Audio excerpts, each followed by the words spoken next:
In a 3, and a 2. RuPaul Drag Race.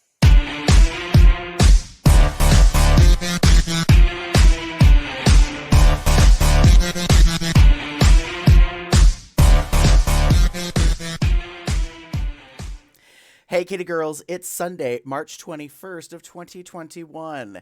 Happy spring, and welcome to Cubs Out Loud Drag Race Season 13, episode number 11.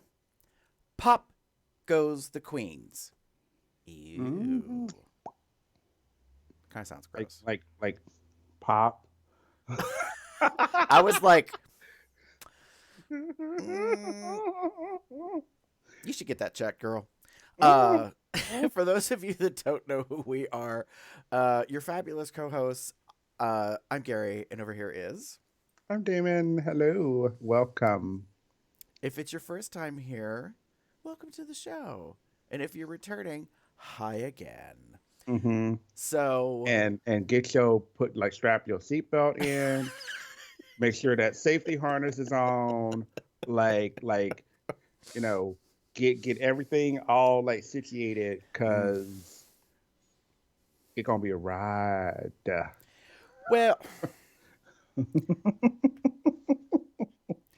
I may have said some things on Telegram, our chat service, that,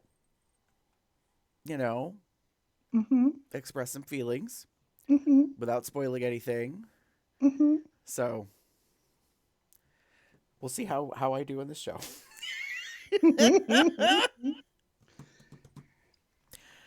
Mr. Gary has some thoughts and some feelings and opinions, and he has been given, thanks to our entourage chat, his poll, he has been given permission to pop off. So that's why I'm saying, strap yourselves in, make sure that safety harness is securely fastened.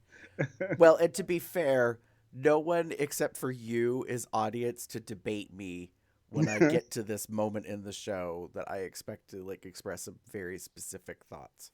Mm-hmm. That being said, are you ready to get into our first section? Let's do it. Okay. Racers, start your engines, and may the best drag queen win. New So, clip. yes, put the pedal Always to pick up the that metal. Got the new sound clip in, finally. It only took 11 episodes into the new season, but I finally got it in there, damn it. There's just... It took a while. There's so much going on. It was really tight. I mean, took some effort. That being said, overall thoughts on the branding challenge. That's what this episode is about. Can you sell yourself? A la a product. Mm-hmm. One of the most infamous of all time was fragrances. Mm-hmm. Red for filth. Delusional. Convince yourself. Yes. Or delusion, convince yourself, whatever. Yeah.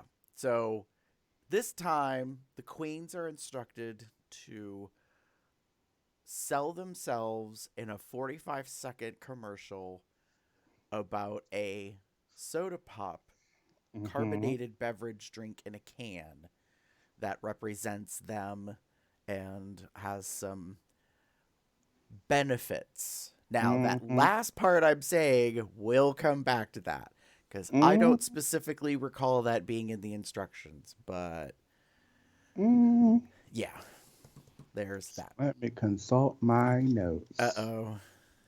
Did I write it down? What Rue said is the actual challenge? I don't think I wrote it down. Okay. I may not have. I usually try to write something in relation to the Maxi Challenge, and I only have create and brand a soft drink. Branding. Right. And that may be all it is. Mm-hmm. So we'll talk about that more, I'm sure. We shall see. That being said, David, what were your thoughts on the overall episode? Okay, so I wrote down think, but not too much.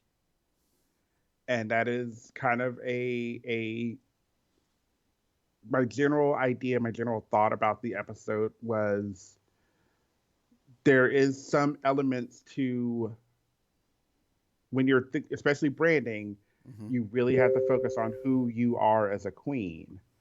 And that's what you're going to show in whatever you've been given the general concept of to present yourself in, whether it's a pop, a fragrance, a soup can, whatever it is.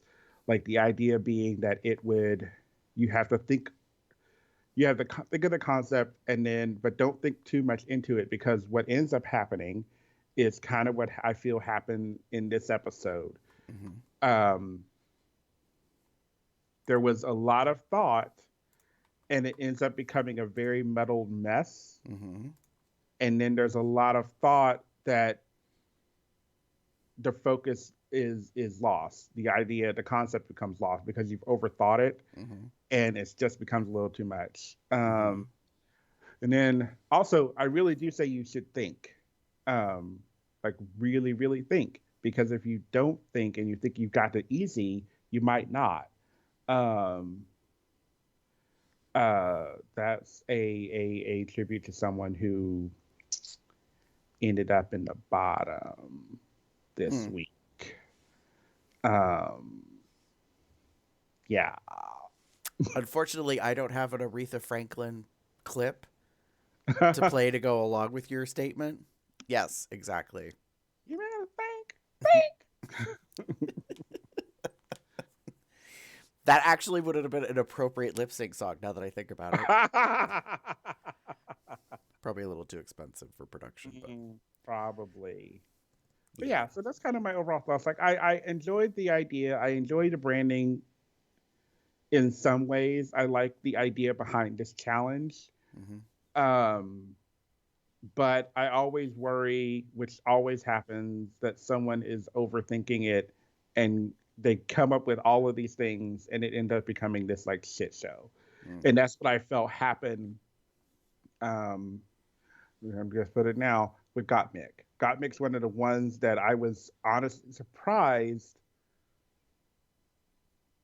did not succeed in this, because Gottmik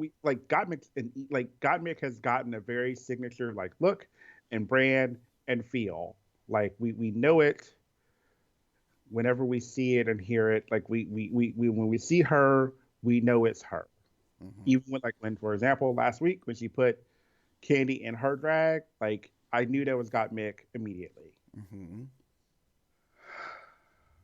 And what we got for her commercial was awkward in the sense that I think it was overthought. And what I mean by is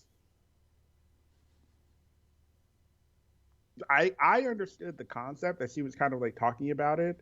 And when she did the video, and it was kind of honest, but honestly, it was very cerebral. Like it was on a higher level in a sense in regards to like thinking. Because reality is the soda, whatever she was, did nothing for you. That's the concept I think she was trying to portray. And again, concept kind of works. The idea works. The thought process works. But when you put it all together and make this thing, it very much fell flat. No pun intended. No depends intended. Yeah.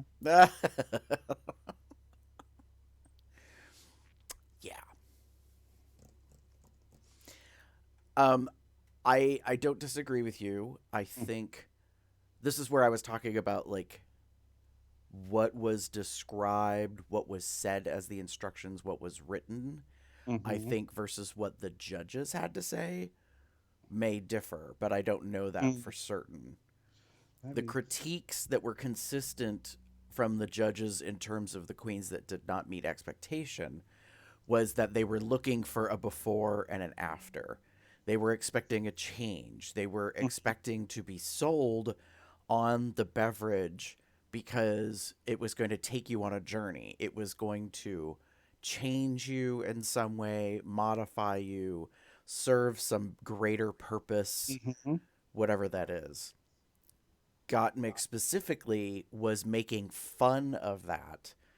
And the whole point is, like you and I were discussing earlier today, off air, if you're vapid enough to buy a product just to buy a product because of who's endorsing it, you deserve to be told that it will not change you. You will not improve. You will not get better. You will still be the mess that you were when you started before you drank it. And that wasn't really delivered clearly. Yeah.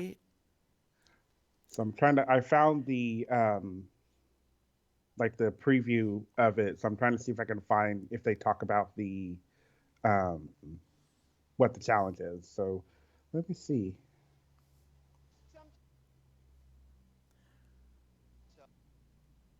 Can you hear it? Just not really, like barely. Oh, you could probably hear that though. Oh, I heard that. Okay. Yeah. Give me a second. Oh, that's not gonna work. It's probably work better on my phone. Fuck. Somebody's loud ass. Someone's loud ass exhaust system in their vehicle. I hate that so much sometimes, and it happens down here every once in a while, and I'm just like, why? Is it that important? Do I need, like, you're in a residential neighborhood, no one gives a shit. Like, okay, library, history, those emotions. Add.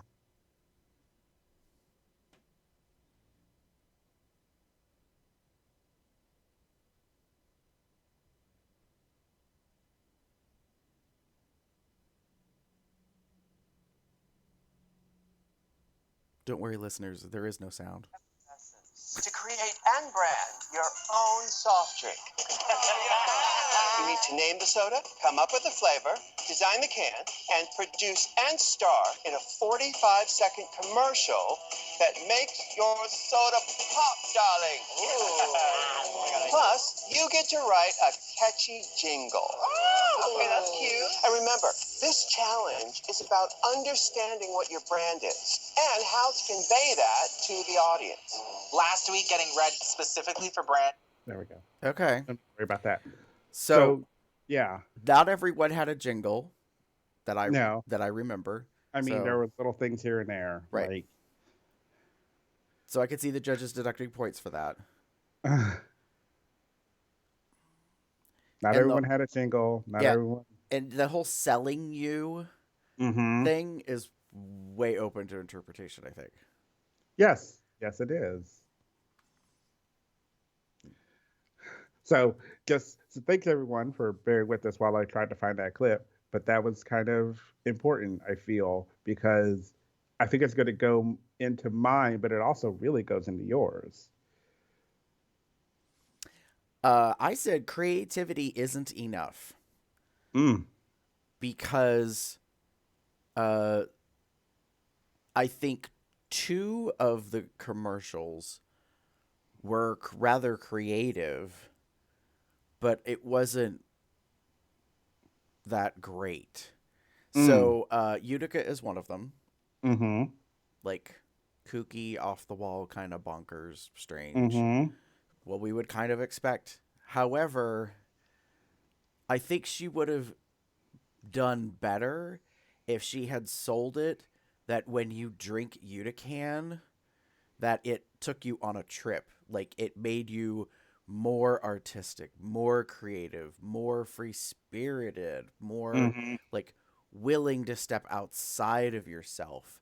And the dramatic change the judges would have been looking for then would be this meek, mild, like, quiet, nerdy, bookish, like, person, right, with glasses and, like, you know, very prim and proper. And then let's do a costume change flourish. Glasses come off, hair tousles down, and now she's this vampy, crazy sex kitten, like, you know, like, I don't know, who's on an acid whatever, who rides a cow. Rides a cow and sex from a cow's udder and all of that stuff, yeah. But Like, I think, yeah. that is not what we got.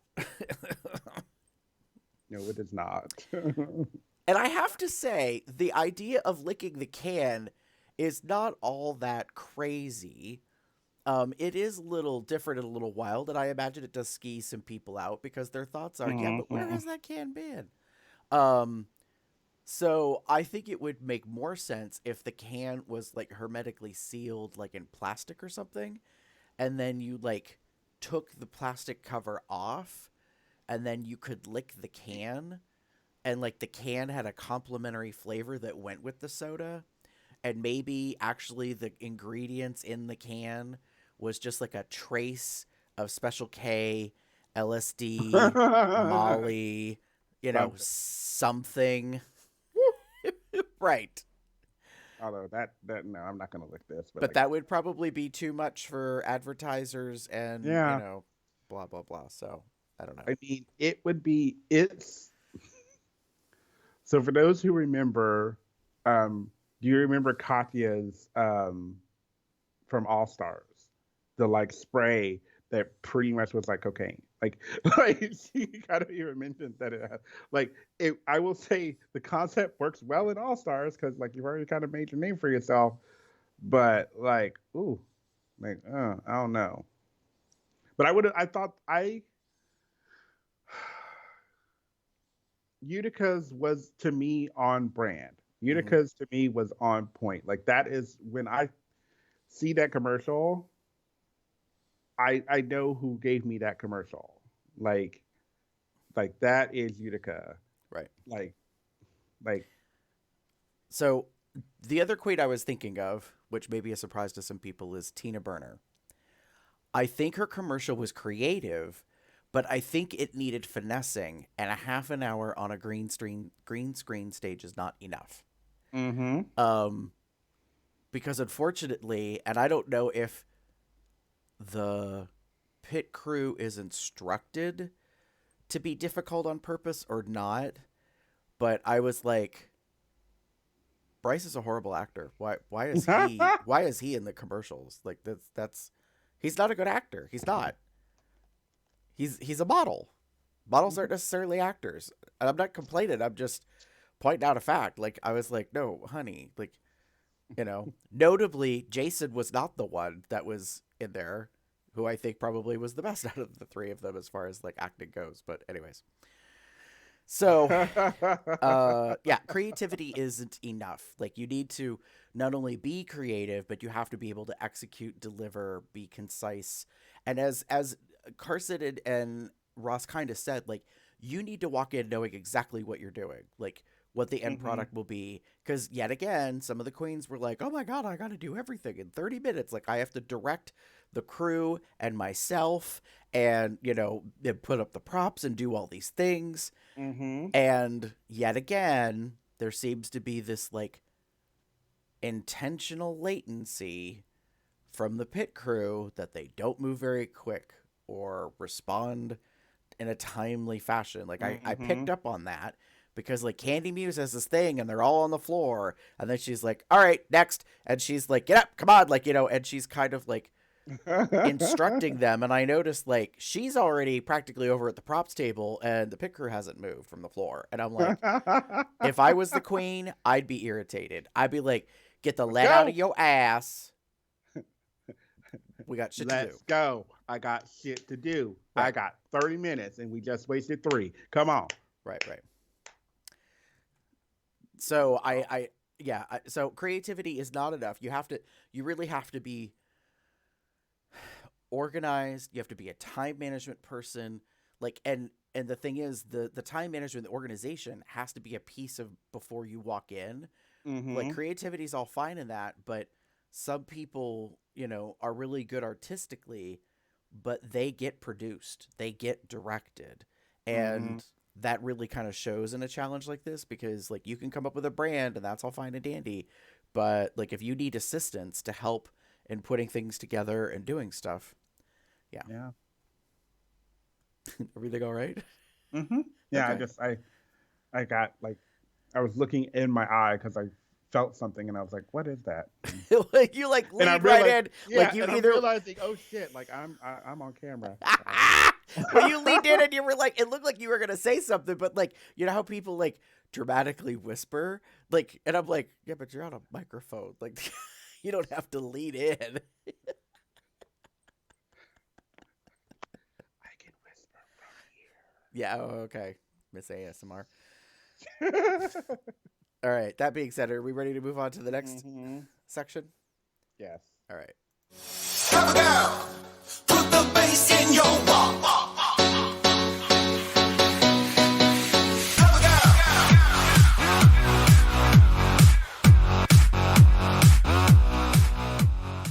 All right. Stump the runway. Category is Beast Couture. And I'll be honest, when Rue said it, luckily I was watching on iTunes the recording because I replayed it 3 to 4 times because I couldn't understand what she said. I was like, girl, you don't have a speech impediment or a lisp. Why can I not understand the one word you're trying so hard to say? And it's because she wasn't pronouncing the T in beast. So I was like, what? What's B couture? What's B's couture? Right. I was, well, even then it wasn't very well enunciated. It was like, hey. And I was like, what? What does this mean? What is going on? What is the concept? I mean, technically, I could have put on closed captioning and then gone back and like, but anyways. So, new category. I don't think we've ever had this before.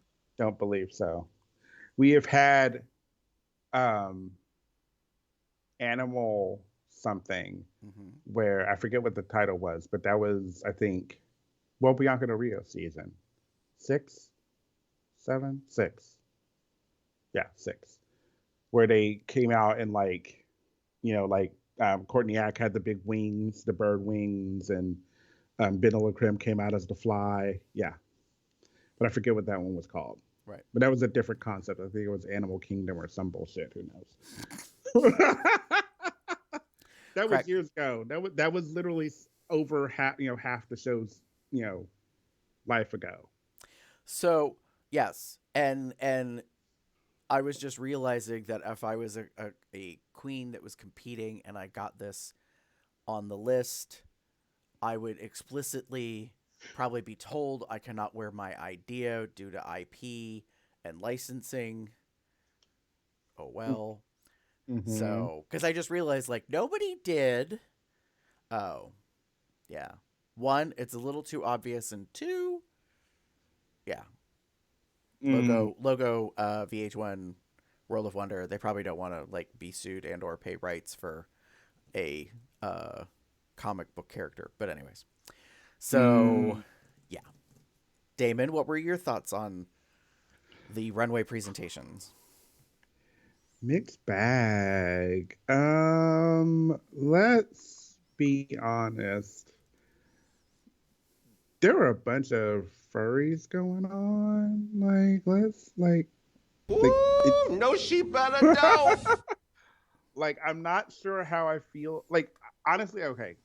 I feel very like mixed about it. I get the idea and the concept, and when you say beast and then you put couture on it, I'm kind of like, okay, well, whatever. Like beast, but make it fashion. Like, okay, if that's what you want, that's a concept. So I looked at everything that came down the runway, and I was kind of like, I don't know how I feel about some of these things. I'll get to one particular one in a moment, but one of the ones that bothered me the most was, not bothered me the most. One of the ones that bothered me was Tina's. Like, I got the idea a little bit. Okay. But really, it was just fur. And, like, it looks like a teddy bear, but it's a teddy bear. It's not really a beast, but it's a bear, I guess, in a concept. And I get that you're kind of sewing yourself, like, your outfit together from the plushes that you're in the closet, whatever. But it just kind of like, I don't know. I loved Utica's. Like, loved it. Mm. And seeing the photos that she's put out, since the episode aired of the outfit, giving it kind of this Maleficent / Beauty and the Beast moment. Mm-hmm. Like, I'm living for it because I love the idea. And to me, that was Beast Couture. It was fur or whatever fabric that kind of was, but it was a couture like gown and garment that looked really good on her. And the horns and the hair, the long ass hair, like everything just worked. Mm-hmm. And for them to be like, we've seen that before. Like, bitch, when?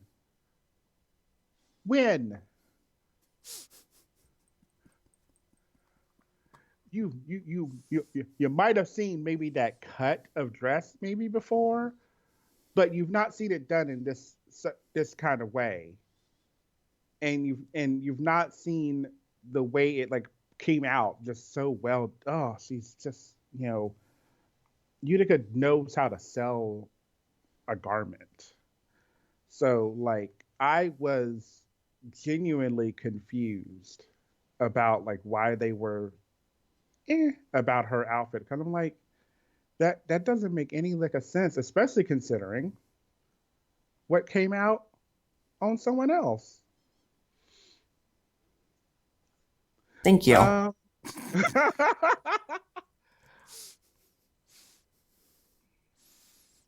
don't even know how to begin to convey my disgust at this outfit.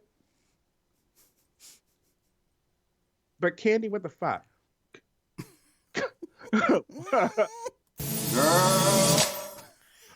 Like I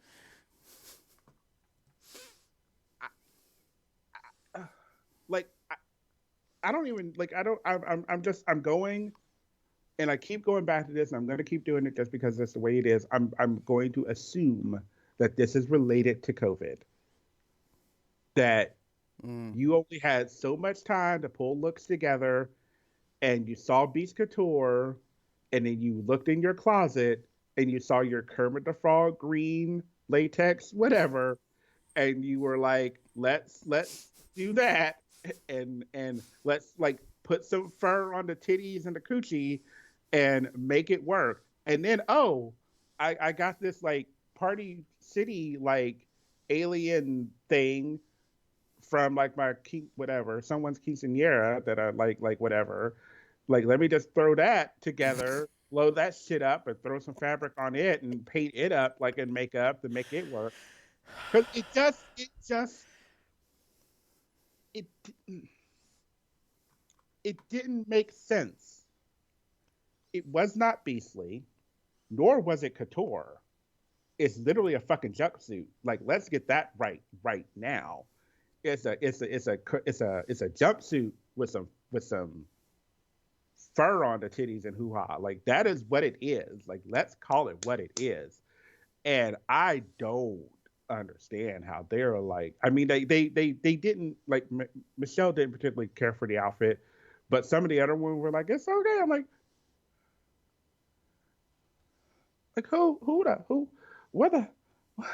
what the fuck is going on the show? What the fuck is going on? What the fuck is going on here on this day? Like, because I don't get it at all.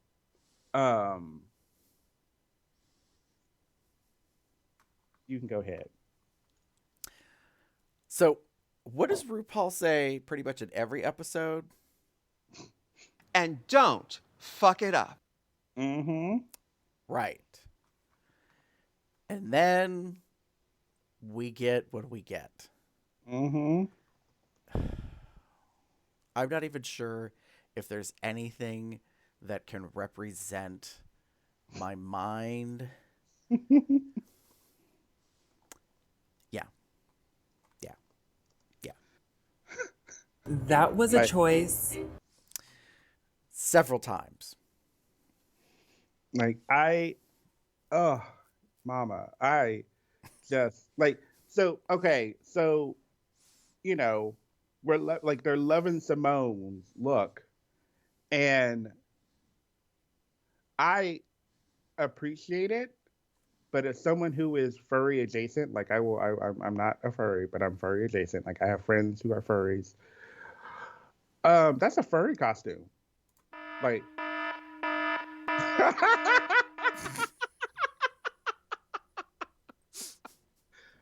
that's a furry costume, and y'all are eating it up. Like, that's a mascot. That's the like, and I mean all it. No, I mean it. I get it that it like she threw in some bangles in the earrings and put on like a cut up white beater and gave her some hoochie shorts and whatever, but like that's still a mascot, like a furry costume. That's what that is. And instead of like the mask face that you would put on, it's just her face. And yes, I love Simone. Don't get me wrong, y'all. Love Simone, love what she does. Thought it was a cute concept, but Mama, that's a costume. Oh wait, that's what you said. Sorry. What the fuck you doing here?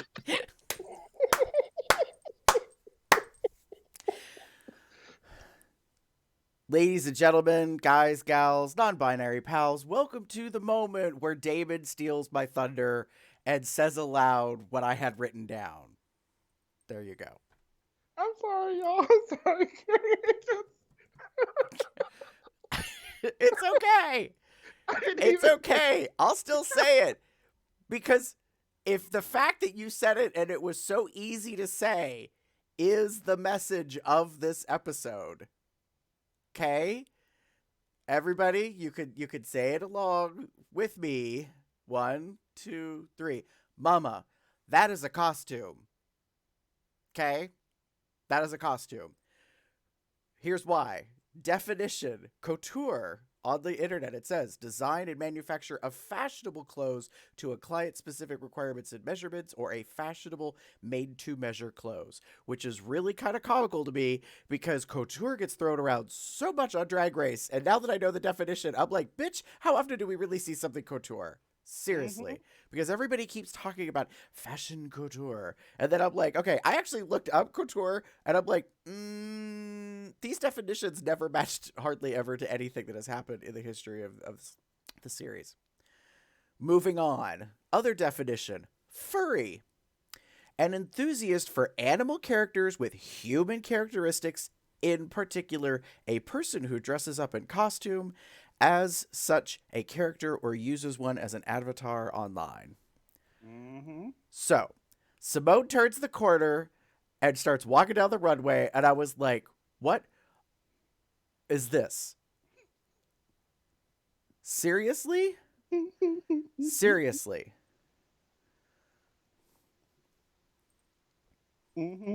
Really? Okay. Like we were watching the episode and Jim offhanded said do you think she's a furry? And I go, I don't think so. I mean maybe, but no. That would just be that would add that would make it even more weird and funny and hilarious. It's even more insult. I mean maybe, yeah. No, maybe. I as a non-furry, I'm going to speak on their behalf inappropriately. It's an insult. Because if that is a furry outfit, it's an insult that she wore it on the runway as couture for a beast. Because I was like, it is none of those things. It is a very, furry, amplified, anthropomorphized, representation of a foxy fox. Big boobs, big butt, big thighs. It is selling sex, and it is highly hypocritical and annoying to look at the head and to see this oval cutout where your face is showing up.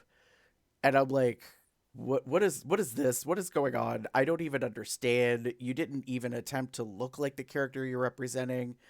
As much as Candy's was a catastrophe with a capital K, at least her face was kind of attempted, sort of, maybe if I was drunk enough, in a bar, to match her outfit to look like something. And here's probably the biggest surprise for folks.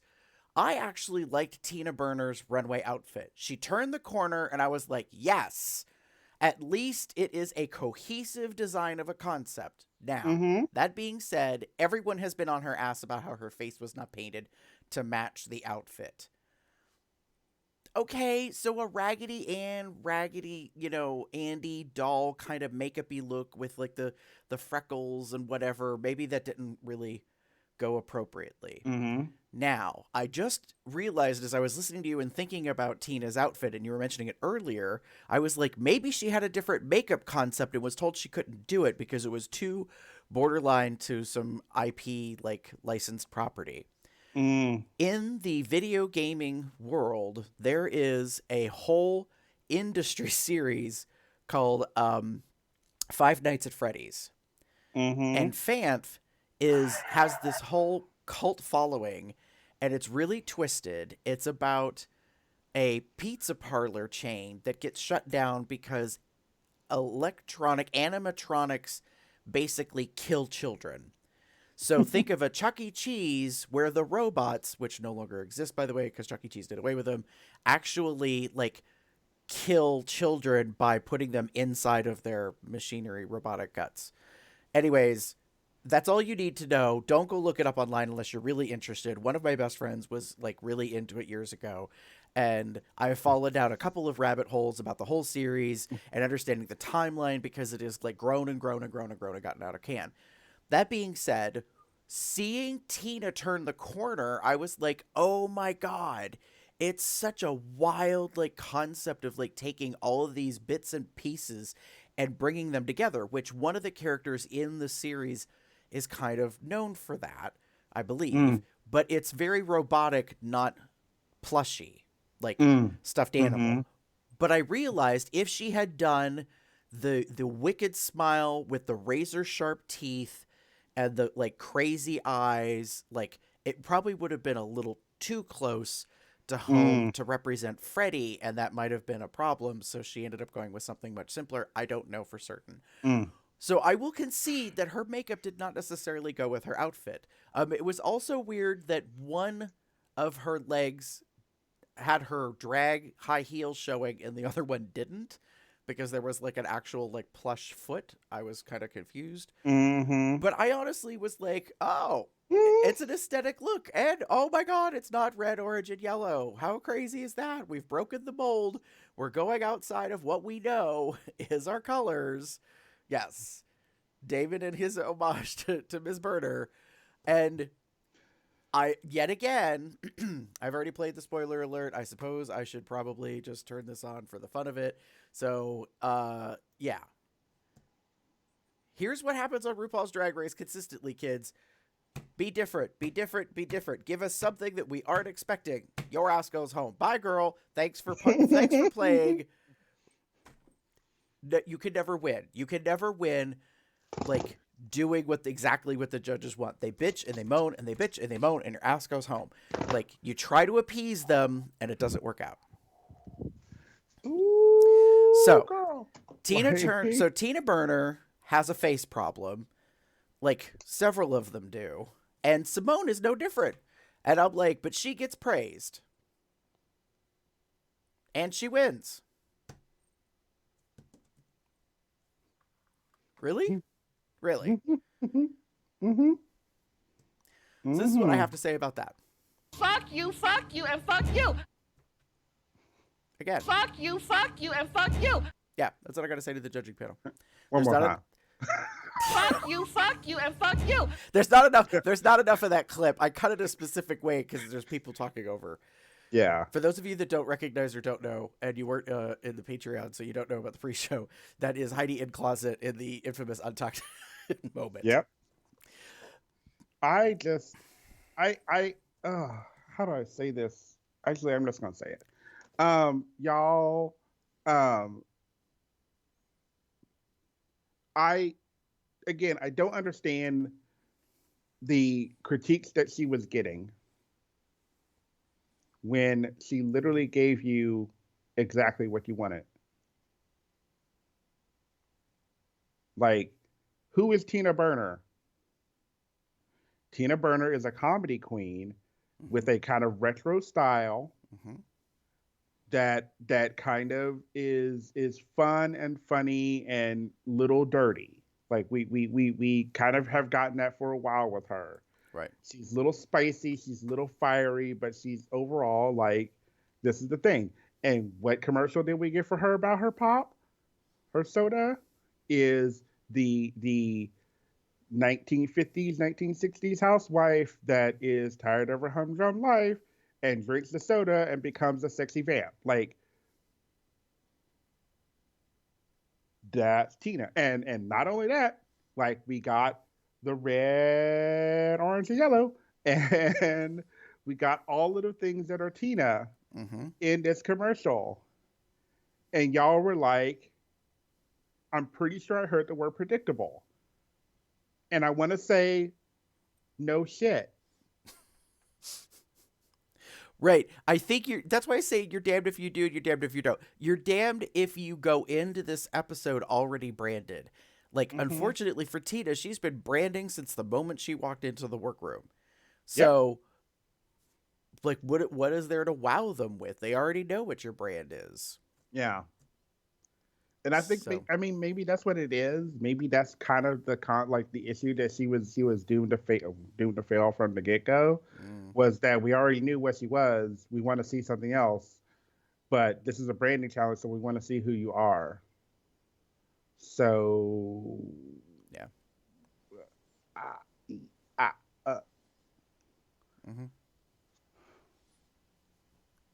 So, yeah. Simone did really good with her commercial.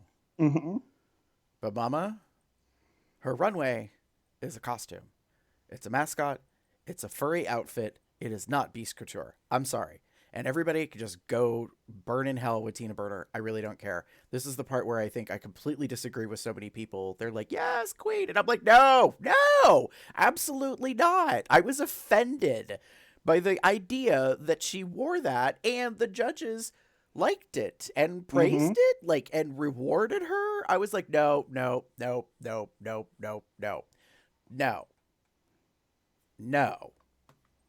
Like, no. Okay. Let's move on. Fuck you, and fuck you. So, I will say this. There was one glimmer of a redeeming moment in this entire episode. And it comes right after Simone wins. And RuPaul tells Rosé that she also won. And I was like, okay, I'm going to take it down a notch or two, but I'm still pissed off. Because for the entire episode, I think Rosé delivered. She came with a complete concept. It was funny. The commercial could have used a little better outcome, I think. Because what confused me is she's still drinking it and she's in bed, but she still looks a mess. So I don't think that was thought out very well. I think she should have gone back to the bed in the better look. Do you know what I mean? Like when she's drinking it, so it makes more sense. But anyways. Yeah. That being said, and she actually got 5,000 doll hairs. So good for her, as opposed to splitting it with Miss Simone. But yes, I was pleased that she got some recognition, because as far as I'm concerned, she won the whole fucking episode. I thought it was utter bullshit, this episode. Like, was not happy about how it got executed. And then the runway becomes like this catastrophe in most of the cases, except for a couple. And then we get to the bottom two. And the lip sync. And who goes home? Messy, messy, messy. Girl. No. No, ma'am. No. It's a no for me, dog. Sorry. Should we move on? Yes. Okay.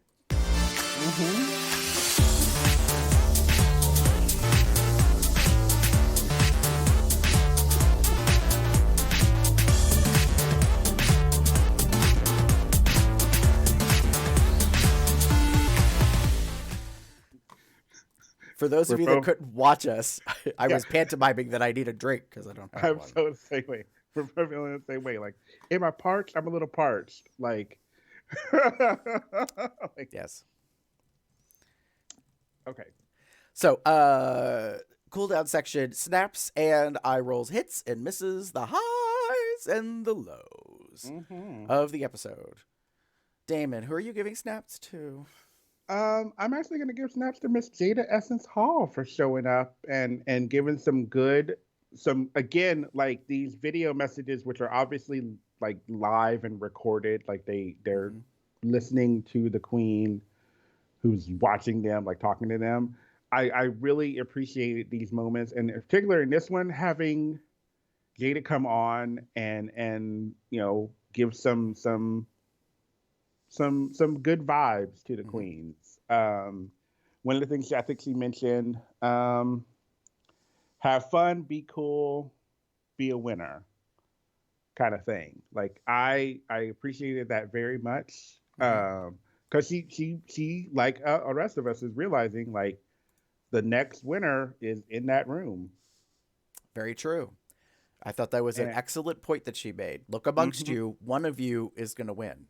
And that I was very happy with. And I love the orange. Like, I love Jada. Like, go ahead, girl.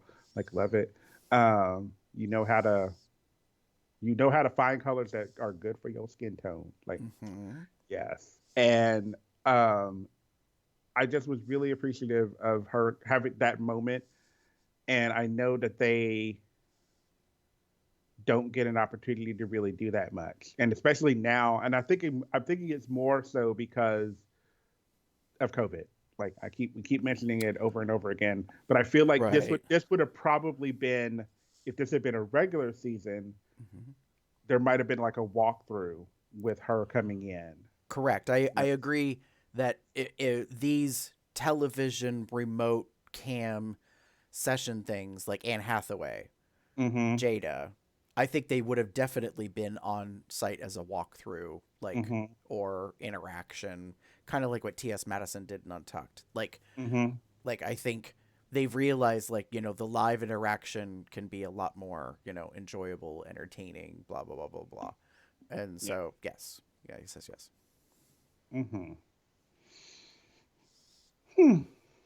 That's all. Okay. I'm giving snaps to Rose. Yeah. That's all. What else is there to say, motherfuckers? If you watch the episode, I'm sorry. She won. She won. She was clearly the lead. She was the most talented of the group. She executed flawlessly. And the runway, I didn't even talk about that yet. Her runway was spot on to the theme. Beast Couture. She was a beast. She was red. It was couture. Like, what more could you ask for out of this bitch? A song. Which she did in the commercial. I mean, like, the only thing she didn't do was dance, I think, in her commercial. I mean, like, anyway, notably, there was no rosé flourishes. Yeah. I was thoroughly impressed with Rosé this episode, and I was happy when she won. I hate, and I'm actually saying hate, that it was kind of a secondary, although she got the full prize. Don't get me wrong, she got the full prize, but like we mentioned Simone first, and then we mentioned her. Right. Like we mentioned the girl that's already got like 4 fucking wins or 3 wins, and now has her 4. Yeah. And then we mentioned Rosé, and I would have been like, you should have I would have crowned Rosé first, and then Simone. I would have announced them together. Also that. Because whenever you announce one and then you announce the second one is always shifted. Like they're always, shafted. They're always the one that gets the afterthought. And actually, if it were me, I wouldn't have recognized Simone at all. I would have said, your ass is safe. Go take your furry butt and your foxtail back to the back of the stage. Thank you very much. Thank you for playing. Thank you. So, but that's not what happened. She named her first. And then I was livid.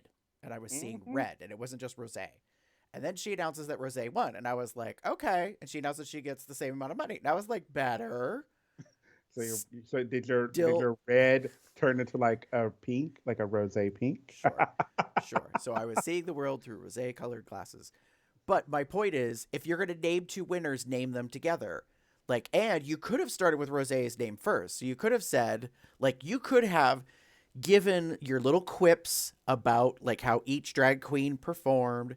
You usually get the quips when you know you didn't do well because you're going to be in the bottom. So you usually get little things that like kind of talk about how you didn't deliver. I mean, technically they, now that I think about it, everybody gets a quip. But anyways, it could have been like, you could have done Rosé, you know, Simone and Rosé. And then you could have said both of their names, and you could have done it in alphabetical order. Rosé comes first, just saying. And you could have said, Rosé, Simone, congratulations, you're both winners of this week. And you each individually get $5,000. But no, that is not what we did. Production, RuPaul fucking Charles, come on. Shenanigans. Bullshit is what I call it. Fuck you, and fuck you. Yeah. Yep. So, snap for Rosé. That's all I have to say. Damon, who are you rolling your eyes at? Okay, so I just read what you wrote. Sorry. So. I wrote down is, where are we watching the same commercials? Girl. Because I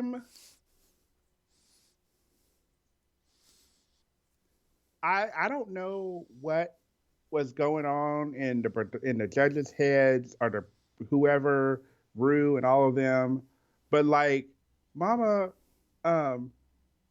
Katie's commercial was garbage. Like, I don't get what the fuck was going on. I don't understand it. I didn't get the concept. I didn't like what she was wearing. I didn't understand what she was wearing. Didn't understand what the show was about. Didn't understand anything about it. It's a drink that gave you the VIP experience. What the fuck does that mean? Like, I don't know. And how is it candy? How is that you? Like, I didn't understand the concept. I didn't understand what you were saying, Candy, half the time. You were so fucking monotone, like I don't understand. And then like you're floating, and then you're on the floor, and I like what, like, and then the judges were like, oh, that's so funny, that's hilarious, we love it, and so good. I'm like, who, what? Like Jim and I both were just like, were we watching the same commercial? And don't get me wrong, I will own, I am not one of Candy's biggest fans. I will own that, like, point blank, but I will give her credit where her credit is due, and her credit is not due here. Like, there was no need for this, like, sudden, like, oh, it's so great and so funny and so good. Like, I don't understand. I don't understand. Especially comparing it to, like, say, Rosé's or even to me, Tina's. Like, Tina had a very solid concept. From start to finish, I understood what she was going for. I understood what her drink was about. I can't say that about Candy's. I can't say that about not Olivia's, but like, oh, who was it? Who else was in trouble? I mean, I got Utica's. Like, that's the thing. Like, the two, okay, I'm going to put it out there. I don't understand why these two were in the bottom. Okay. I don't understand why Utica and Tina were in the bottom. Because I think they gave who they are in their commercial. And I also think, although I wasn't the biggest fan of Tina's, like, runway look, it made sense in the grand scheme of things. And I loved Utica's runway look. So I don't understand why those two were in the bottom. I mean, wait, I could probably say why they're in the bottom, and you're going to get to that. But, but like, to me, the bottom two, if I had to compare it, were Candy and Gottmik. Yeah, I'm calling it out. I was not expecting you to say Gottmik. I just didn't like her. If I understood her commercial, but it didn't land. Correct. And I might. I mean, Olivia's was okay. Her look was okay. I'm just there's so many things, and I know you're gonna get into it, but one of the things that bothered me about their concept and talking about Olivia was like we didn't understand what you like. It didn't look like there was this journey between like what you were doing and then getting to the end and getting to the soda thing, and I'm like, I got it. I wish you didn't smile so much. Have you seen her? Like Olivia, like I don't think it would be possible for Olivia not to be like have like a strong, smiling, jubilant face. That's fair. Unless something really bad was happening. Maybe. Right. But I've seen her determined face. I've seen her like obvious like golden smile. And I've seen like the sly little like smile and irk when she gets a little diva-y and shady. Like we've seen that too. But I've never not seen her in a negative mood. So I don't know if this is a veneer. I don't know if this is just like a look that she has that she just uses to like push away the negative. But as far as I've seen, she's usually fine. So who knows? Anyway. I thought you were going to say that it should have been Candy and Olivia in the bottom. And that's who I would have probably expected to be in the bottom. I probably also would not have been surprised if they lip synced and Candy won and Olivia went home. Because it seems kind of obvious that people are being moved ahead in the competition despite how they perform. I wonder why that is. Gary, what are you eye rolling for? It's really simple. Like anybody who's been listening or watching to this point, this should not be a shock. My eye rolls are for the production team and the judges panel. I just think it's bullshit. I think this episode was bullshit. I think like the critiques that they gave were confusing. And why after all these years and this time, the one word that was not used in this episode at all from the judges panel, why nobody called anything a costume. Really? Really? Really? Okay. Okay. Like I agree 100%. Like hell, I even said it an error earlier. Like I don't understand where like this like your category for this runway was Beast Couture. Right? Like that was the idea. That was the concept that was given to them, what have you. It's a wide ranging of thing. I get that and I understand that. But you've always critiqued queens. Always. When you feel something is too costumey or is a costume or borderline is costume when it's drag and drag queens wear costumes, but whatever.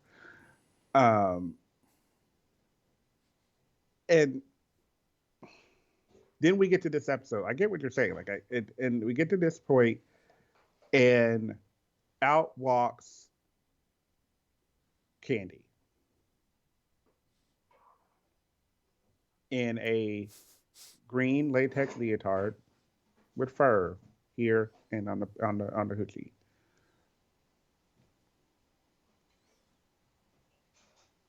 That's not cool.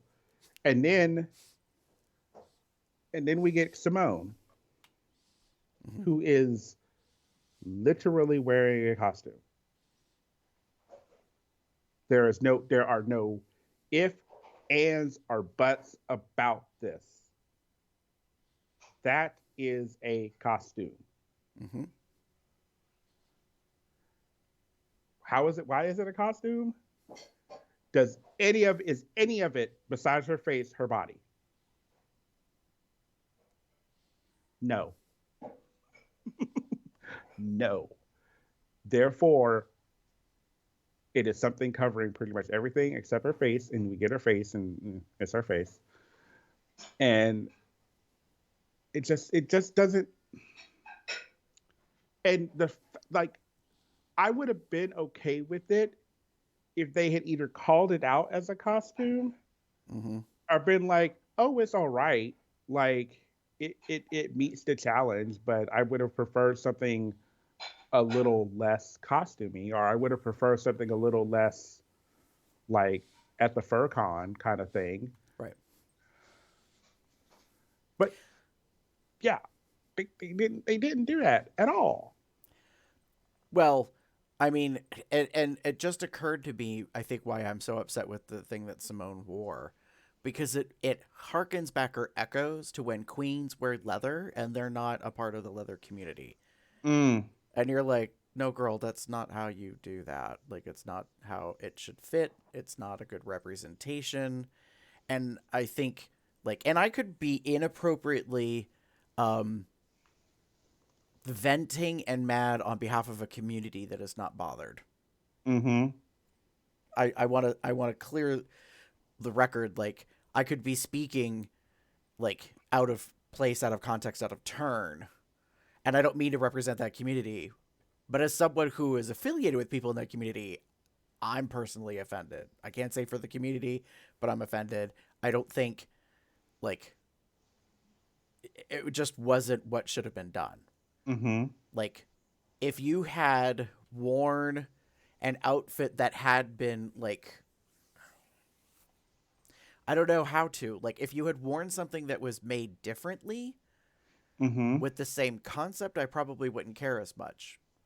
But I'm sorry, honey, you turned the corner. And I was like, that's a furry costume. Like, that's, like, what else is it? I would have preferred, like, I would have loved it. I mean, she probably couldn't do like a Lola Bunny, what have you, kind of thing, like kind of going along those lines. But if she had done like knee high or thigh high, like black brown stockings with fur at the top, and then like fur at the boot, like at the heel, the heel and like the toes, like, and then in a stiletto, then done a brown skin like leotard, bear with me, then added the gloves with the same kind of similar to the legs, then put on a like something more like, put on a tail. I mean, I'm fine with the tail. Like, you throw like a furry tail, like, we get it. Like, you're an animal now, and then the ears or whatever. She could have instead of wearing like the fur, like had that be like a big ass like molded wig, ears and all. Kept your face, done a little bit more to make it more fox-like, and then like I would have gotten that concept without like it being a full-on like costume. You could have worn the hoochie shorts and the wife beater, pulled out a drink or whatever, like, and done like something along those lines and kind of made it that thing. I would have gotten that concept a little bit more, and it would, I think, fit. It would have been you and you fitting the challenge, kind of. Um, but I'm feeling you on a way that I don't, maybe I'm not understanding again because I'm not in the community. And maybe we are being a little overly angered by something that the community in and of itself may not care. But I feel like it's a slap in the face a little bit. To use it in this manner. Right. It harkens back to the whole, like, I was just thinking, like you said about, I mean, I'm thinking about the representation. And so here's my analogy. So in television history, gays have not been positively portrayed the entire time. And in the past, the more recent past, like in the 70s and the 80s, gay men were swishy, they minced, they spoke with a lisp, they were always the comedy element, they were very fey.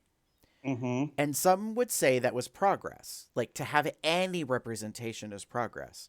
But there's a price to pay for that because people then think that that's what that's about. And I kind of feel that this is similar to that. Like, this is a little bit of a parallel to have a moment where someone's wearing something that, in my opinion, clearly looks like a furry, like, outfit, and to have it represented. And it's like, well, not all furry outfits look like that. And not all furry, like, outfits are meant to sexualize, like, the character, into this va-va-va-voom kind of, like, thing. Some do, but not all. I mean, and it's a little dicey because Drag Race has been critiqued for many years now about how it does not represent all the shades of the drag palette, so to speak. It's slowly progressing to get on board. We now have our first trans man competing as, a queen. We've changed some wording. We dropped she-male. I mean, like, so there's been this very, like, iceberg kind of movement, glacial change, yes, to get to where we are. But so I really feel in wrap up that this episode was kind of bullshit. It was obvious to me who they're promoting and moving ahead, because before we wrap, Damon and you and I had this discussion earlier today about now that we have our top 6, and when you think about a top 4, it becomes so certain to me as to who 3 out of the 4 will be, and the 4th spot annoys the shit out of me because potentially it could be going to somebody that I personally don't think deserves to be in the 4th spot.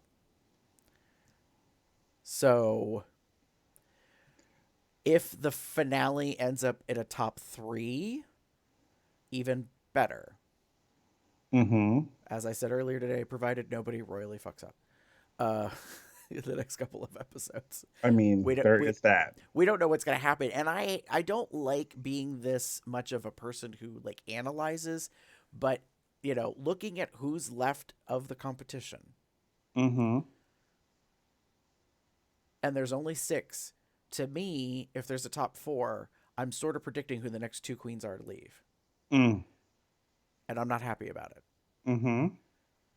Now, if there's going to be a top 3, because they're kind of doing the format they did last year from the at-home performance thing, which I like that idea much better, as opposed to a lip sync for your life, 2-on-2, and then those top 2 go on against it. Like, I think that could definitely be something to see. And then if it's the 3 that I'm thinking of, I think it's a head-to-head heat amongst the 3 of them, and I would not be upset if any of the 3 won. One of them would kind of be a surprise because they didn't hit it right out the gate. The other 2 have pretty consistently been at the top of the game week after week after week after week after week. And both of those were not at the top of their game this week. But, So, I don't. That's that. Yeah. If for me, I think we're feeling the same. I feel a certain someone will be in the top 4, whether we like it or not. Having said that, there is a small caveat. And the only reason I'm saying it now is because it has been something that hasn't happened. If I'm looking at the top 6 correctly, one of them has never won a challenge.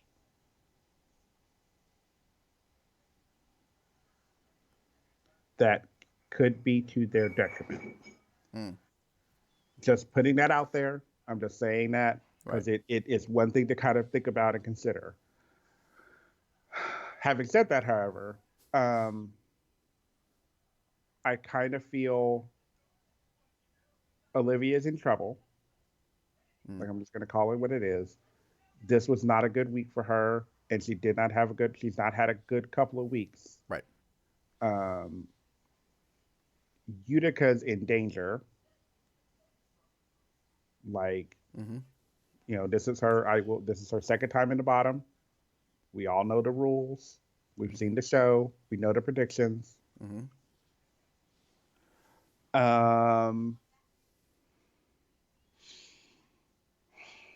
And we keep tiptoeing around. I'm just gonna put it out there. Candy is the one that is being pushed, similar to, as I mentioned in our earlier chat, similar to Eureka and Silky, as the character or person that everyone loves or hates and is drawing attention to the show and getting people to watch. Or not really, but you know what I mean. And that's the one that the production is pushing out. And again, if she makes type 4, which they're kind of pushing to be the case, I don't think she has a chance to win. Like, at all. Right. And then with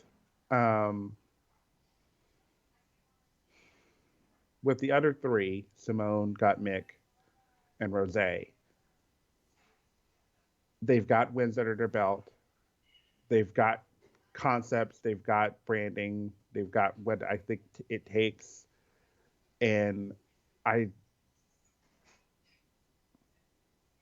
only worry because I feel this way now. I'm worried that we're also pushing someone to the forefront for the sake of saving face.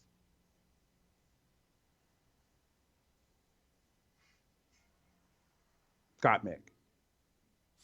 Oh. Okay. Hadn't thought about it that way. But it's something to think about. Yeah. There's been issues, and we all know the issues. And I could potentially foresee. No, don't get me wrong. I don't think it would be like a pity vote. This would not be a pity win. Gottmik has been pretty fucking amazing on the show. Like, don't get it twisted. Agreed. But that is something to consider as you're thinking about the show. Right. No, I see where you're coming from. Like, I mean, I hadn't thought about that. I guess I hadn't considered it because in my mind I was like, well, it will play out as it played out. I guess like that card, I guess, had not come to the forefront for me in this tarot reading, like about forecasting the future. I guess because really super quickly I moved past this is different, which is not like a place I was comfortable in. Like, I didn't like myself that I was being that way at the beginning of the season. And I was like, oh, how interesting. We have someone who's trans, like out trans from the very beginning. How does that work? Like, and quickly I moved on from that because what I've seen of Gottmik and have watched and have seen Gottmik do on YouTube tutorials and things, I was like, this bitch is wicked, like, talented, and is really fucking passionate about drag. So, yeah, you know, it made me reassess my own, like, thinking about some stuff. And so I guess that really kind of didn't come to mind, but I don't disagree with you. Like, there is a potential for that. But I don't know. I mean, to me, it's hard. That reflects back to the whole, like, you know, Queens of Color not winning because we kept ending up with white, you know, winners, so to speak, for a little bit, and then that stopped. Yeah, it's a hard thing. It's a concept to think about, but it is something I think for me personally, I'm considering only because of just the narrative. Yeah. But on the flip of that, it would be deserved. Correct. Like this is not like, well, we're keeping her here because we need the trans, blah blah blah. We want it all like that. Like Gottmik has been doing really good. This was one of the first real major slip ups I've seen from her in a while. Yeah. On the show. Yeah. As a queen, did not really deliver in the challenge. However, on the runway, yes, hands down, met the criteria. Yeah. Better than so. Yeah. Exactly. Yeah. So I don't know. I know. To me, I think it comes down to Simone and Gottmik as the top two contenders. And if it came down to just a top two, I would not be the least bit surprised if it's the two of them. And I think it's a dead heat, like as far as like talent and what they can present and all of that. So yeah, that's kind of where I stand on that. But I don't know. We'll see. We have more episodes to get through. It's only episode 11, kittens. We still have 12, 13, 14. So we've got 3 more before we get to the reunion, presumably is 15, and the finale is 16. So, yeah. We shall see. Okay. So with that, we're going to wrap. If you would like to get in touch with us, there's plenty of ways to do it. You can go to cubsoutloud.com. You can send us an email to cubsoutloud@gmail.com. You can call us, leave a voice message, any, thoughts, feelings you would like to express and share with us. You can go to 361 COL Talk. That's 361-265-8255. You can go on social media, type in Cubs Out Loud as one word, pretty much on most of the platforms, and find us. We are not on TikTok. Sorry, kids. We're not that hip. If you would like to chat with us, you can go to the Telegram platform, and to find the Cubs Out Loud Drag Race grouping, it's tiny URL, that's tinyurl.com/telegram, telegram-COLDR, take you straight to that particular group, and then you can join the chat on there.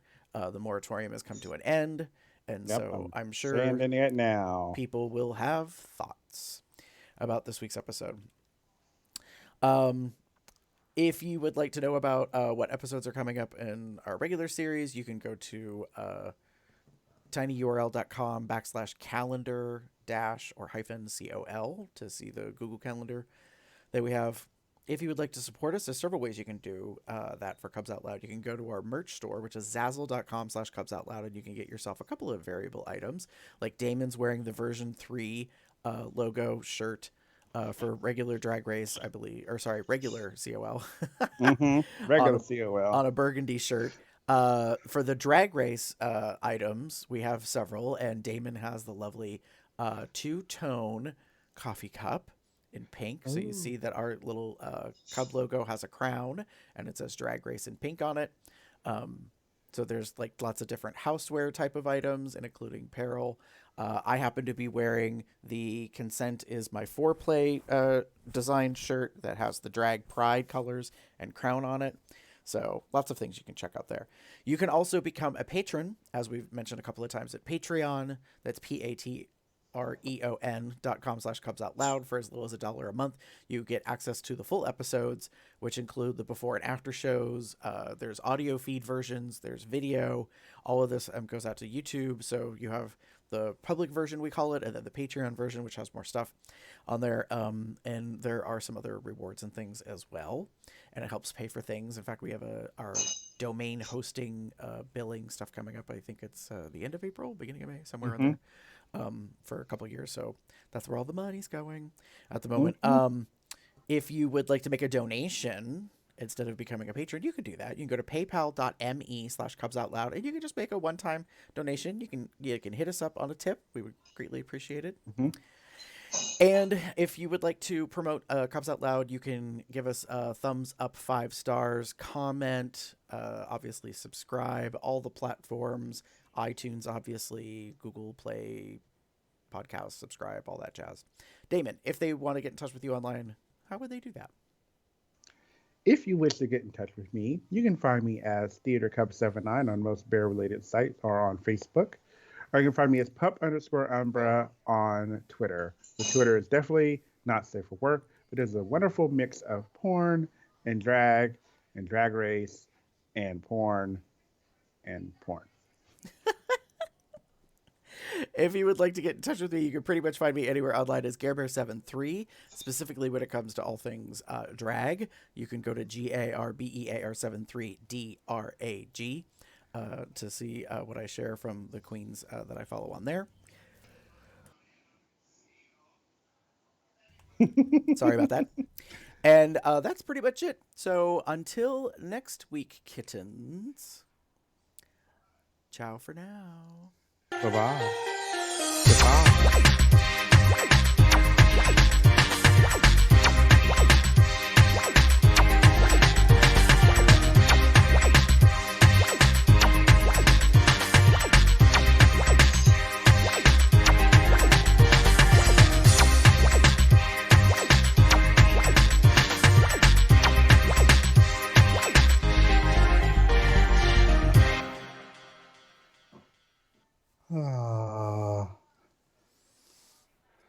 Not many left. No, not many left. It's so weird thinking that and realizing that. Considering how long this season has been. Exactly. We're at 11 episodes in, and this is who remains. Yeah. Gottmik, 7. Simone, Utica, Olivia, Rose, and Candy.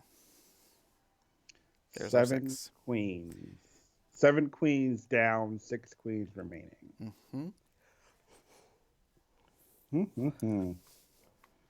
So yeah, that's where we stand now. Yeah.